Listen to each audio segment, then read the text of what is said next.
crack the code of fasting. And as Confucius says, when anger arises, think of the consequences. Well, think for a moment. When you get angry, what do you do? Do you go and stuff your face full of food? Do you pull up at a BP or a service station and buy a little treat to make yourself feel a bit better, to calm you down?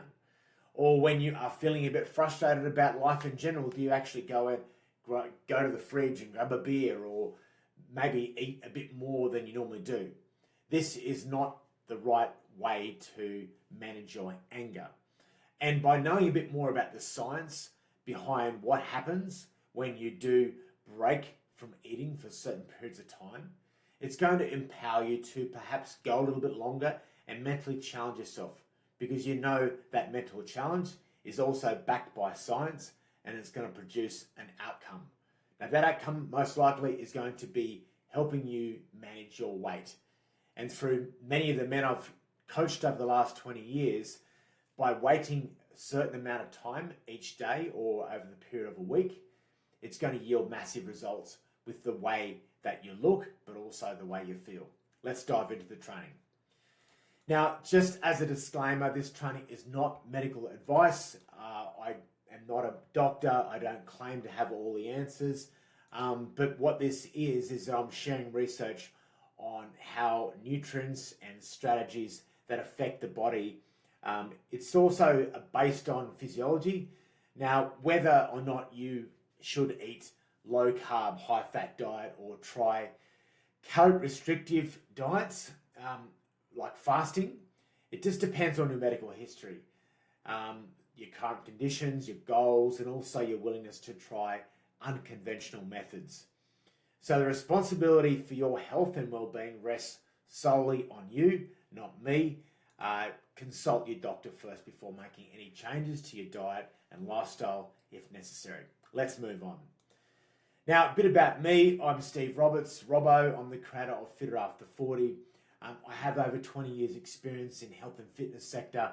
As an author, I've been highlighted and also interviewed on Channel 9, Channel 7, ABC, the Courier Mail, and many other media outlets. So I know what I'm talking about. Along with that, I also hold a Bachelor of Social Science, Recreation and Human Movement, and I'm also an accredited exercise physiologist and also a certified personal trainer. I was also a former professional cruiserweight boxer and rugby player with experience preparing myself, but also many other men for challenges in the sporting season. And from my own performances to get strong and healthy, I've used many of these strategies to help me get to my fight weight. So I'm neither a dietitian or a nutritionist, but I have worked as a health and fitness professional for more than 20 years. I'm a man who's over 40, and I help other men improve their performance by using ideas and procedures that have been 100% safe and guaranteed. Now, you only have to go to my website to check out the testimonials that are inside there from my various challenges that I've run over the years, just to see and hear from their own experiences what effect some of these challenges have had on their lives. So guys from all walks of life, from the country, from the city, from overseas, they've all tried these things and had some great outcomes. So first of all, what is fasting? Well, fasting is a voluntary abstinence from eating for examples such as spiritual, health, fat loss, and other reasons. Fasting keeps your body nourished while abstaining from food. It feeds your energy through a process called ketosis. And it's optimal to stay in a state of ketosis, where it burns fat as energy instead of glucose. You also become more energy efficient, as ketones from fasting lowers your inflammation, stabilizes your energy, boosts mitochondrial biogenesis, which is critical for energy production in the brain. So you think a lot clearer. Now, there are 4 stages that happen as your body goes through a fast, and it might vary from different resources that you get access to. However, it's generally generally known that there are 4 stages. So the first stage is called the fed stage. It goes for up to 3 hours. Then you have stage 2, the early fasting state. Now, if you've ever experienced not eating for at least a good portion of the day, you'll notice that your body goes through different changes, potentially different ways that you're feeling about your energy during the state, but you'll know that most likely be able to get through not eating up to a day and not have any serious consequences as a result of that. You have the stage 3 fasting state, which is over a day up to 2 days, and you have the 4th stage, which lasts for longer than 48 hours. Now, to break this down, the fed state occurs during the first few hours after eating as your body digests and absorbs nutrient from food. And according to research from Mary Catherine Stockman and her team at Boston Medical Center, it is during this period that your blood glucose levels increase as your body digests and absorbs your meal. This leads to a rise in insulin secretion, which helps regulate blood sugar levels to provide cells throughout the body. Now, of course, there's lots of things happening once you feed yourself. That is the obvious thing that happens. Now, the American Journal of Physiology for Endocrinology and Metabolism found that there's a shift in the levels of a few other hormones around this point as well. So, for instance, ghrelin, a hormone that makes you feel hungry, tends to drop 1 or 2 hours after eating. Of course it does. You don't feel hungry after you've eaten. And on the other hand, leptin levels increase during a fed state, making you feel full, so you're satisfied. Now, while this may be complex and a bit convoluted, it's actually quite a simple process that occurs every single day after you eat. Now, when you're not fasting, of course, this just happens, and then, it looks like it's going to be lunchtime, so then we have something to eat again, and then the same thing at dinner time and so on.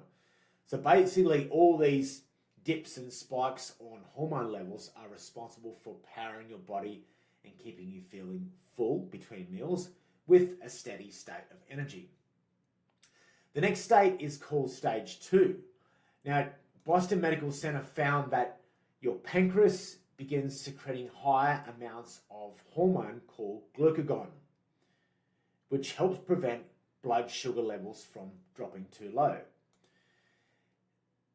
Additionally, insulin levels drop and the body begins using glycogen, a form of glucose that's stored in your liver, as an alternative source of energy. Now, this is a good thing. Now, depleted glycogen, what happens there is that the body actually starts looking like a pair of binoculars. It starts looking and searching for other ways to feed itself. Then it starts breaking down proteins and fats. If you've ever noticed your weight seemingly melt right after a meal, and after a day of fasting, you'll actually notice that your glycogen might be behind this. So every gram of glycogen is connected to 3 grams of water, meaning that the glycogen stores are often the culprit for water weight. And you'll notice that if you've ever fasted for a day, it seems like it comes up quickly, that's glycogen. So after around 18 hours, your body enters in the fasting state, followed by a longer-term fasting state, also aptly known as the starvation state. Many common forms of intermittent fasting, such as the 16 and 8 method, between the fed state and early state, is where you'll start to really experience some of these changes. Now, the next stage is in up to 2 days, you'll go into that fasting state. That's where you're breaking down more fats and proteins for energy, which is initiating lipolysis. There's more ketone production and you're entering into ketosis, a metabolic state where it relies on fat over sugar and potentially activates autophagy. A published study on nutritional ketosis for weight management and reversal of metabolic syndrome actually found that this metabolic state in your body, which uses fat and primary source of energy, is, interestingly enough, the best way to start cleaning up your system. This research actually shows that this stage of fasting may trigger that autophagy, which is the Greek word self-eat. That catabolic process is then used to clean out damaged tissues and replace them with new healthy ones, which is great news. Now, how long it takes you to enter into ketosis can vary depending on many factors, including your age, your activity level, and your metabolism. It can be also influenced by your usual diet. For instance, if sugary snacks, sweets, soda, alcohol, and all those things that are ultra-processed are a staple part of your daily diet, it may take you a little longer to completely deplete your glycogen stores. Stage 4 is a longer-term fasting state. So during extended periods of fasting, your body enters in a long-term starvation state, which typically occurs 48 hours after food intake. Some people refer this state as the starvation state. Don't get too scared by it, but as insulin levels drop and ketone levels rise, ketones become the primary energy source, reducing the breakdown of muscle proteins to preserve muscle mass. Now, there are several studies of other benefits that have been reported in long-term medically supervised fasts.